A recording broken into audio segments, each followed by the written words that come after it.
இன்றைய புனிதர் அறிவோம். பிப்ரவரி 23. புனித போலிகார்ப்.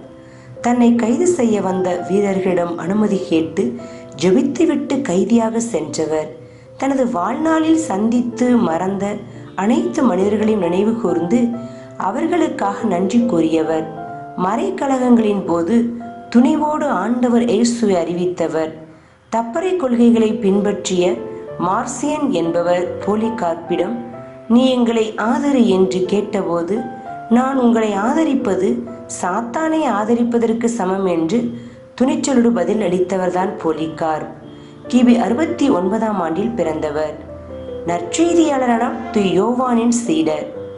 தூய்மை மிகுந்த போலிகார்ப் ஷர்மிர்னா நகரின் ஆயராக திருநிலைப்படுத்தப்பட்டார். ஆயராக உயர்ந்த பிறகு இவர் ஆற்றிய பணிகள் ஏராளம்.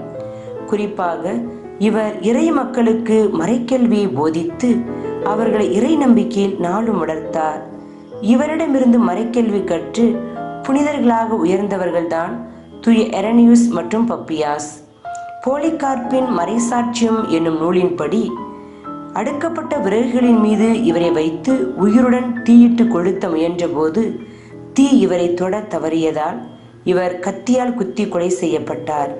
கத்தோலிக்க திருச்சபை, கிழக்கு மரபொழி திருச்சபை, ஓரியண்டல மரபொழி திருச்சபை, ஆங்கிலிக்கன் மற்றும் லூத்தரன் திருச்சபையும் இவரை புனிதர் என ஏற்றுக்கொண்டது. போலிகார்ப் வாழ்ந்த 1ஆம் நூற்றாண்டில் கிறிஸ்தவர்களுக்கு எதிரான வேத கலாபனை அதிகமாக நடைபெற்றது. அத்தகைய தருணத்தில் இவர் மக்கள் அனைவரையும் விசுவாசத்தில் உறுதிப்படுத்தினார். ஒரு சிலர் இவரை கேட்டுக்கொண்டதால் சில காலத்திற்கு இவர் மறைவாக இருந்தார். அப்போது இவர் ஒரு காட்சி கண்டார். அந்த காட்சியில் இவர் தூங்கிக் கொண்டிருக்கும் போது இவருடைய தலையணை தீப்பற்றி எரிந்தது. எதற்கு இப்படி தலையணை தீப்பற்றி எரிகிறது என்று யோசித்து பார்த்த அவர் தான் தீயில் போட்டு எரிக்கப்பட போகிறோம் என்பதை அறிந்து கொண்டார். அன்றிலிருந்து அவர் தான் அடைய இருக்கும் மறைசாட்சி பட்டத்திற்காக ஆவலோடு காத்து கொண்டிருந்தார். ஒரு நாள் இவர் இருக்கும் இடத்தை ஒற்றன் ஒருவன் காட்டி கொடுக்க படை வீரர்கள் இவரை சூழ்ந்து கொண்டார்கள். ஆனாலும் இவர் தன்னை கைது செய்ய வந்தவர்களுக்கு விருந்தொன்று தயாரித்து அவர்களுக்கு உண்ண கொடுத்தார். இதையெல்லாம் பார்த்த அந்த படை வீரர்கள் கண் கலங்கி நின்றார்கள். அவரை கைது செய்வதற்கு 1 மணி நேரம் முன்னதாக அவர் ஜெபிக்க அனுமதி கேட்டார்.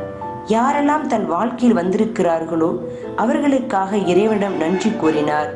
சிறியவர்கள் முதல் பெரியவர்கள் வரை நினைவுக்கு வந்தவர்கள், மறந்து போனவர்கள் அனைவருக்கும் நன்றி கூறியதை பார்த்த வீரர்கள் இந்த புனிதரை ஏன் கைது செய்ய வெறிபிடித்து அலைகிறார்கள் என்று வியந்து நின்றார்கள். இருந்தாலும் அரசரின் கட்டளைக்கு இணங்க அவர்கள் இவரை கைது செய்து அரசன் முன்பாக நிறுத்தினார்கள். இவரை பார்த்த அரசன் போலிகார்ப்பிடம், நீ கிறிஸ்துவை மறுதலித்துவிட்டு சீசருக்கு வணக்கம் செலுத்து, உன்னை நான் கொல்லாமல் விட்டு விடுகிறேன் என்றார். அதற்கு போலிகார்ப், எனக்கு இப்போது 86 வயது ஆகிறது. இத்தனை ஆண்டுகளும் எனக்கு ஆண்டவராக இயேசு ஒரு தீமையும் செய்யவில்லை. அப்படிப்பட்ட இறைவனை நான் எப்படி மறுதலிப்பது என்றார். இதை கேட்ட அரசன் கோபமுற்று அவரை தீ பிழம்புக்குள் தூக்கி போட்டான்.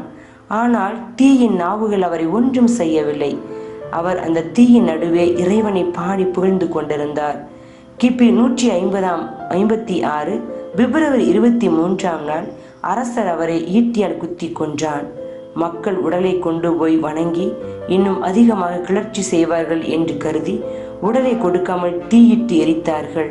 பின்னர் போலிகார்ப்பின் சீடர்கள் வந்து அவருடைய எலும்புகளை எடுத்துக்கொண்டு போய் அடக்கம் செய்தார்கள். அவர் மறைசாட்சியாக தன் உயிரை துறந்தார். புனிதரிடமிருந்து கற்போம். நம் வாழ்வில் நாம் சந்தித்த மனிதர்கள் ஒவ்வொருவருமே இறைவனால் நமக்கு கொடுக்கப்பட்ட கொடைகள் என்பதை உணர்ந்து அவர்களுக்கு நன்றி கூறுவோம்.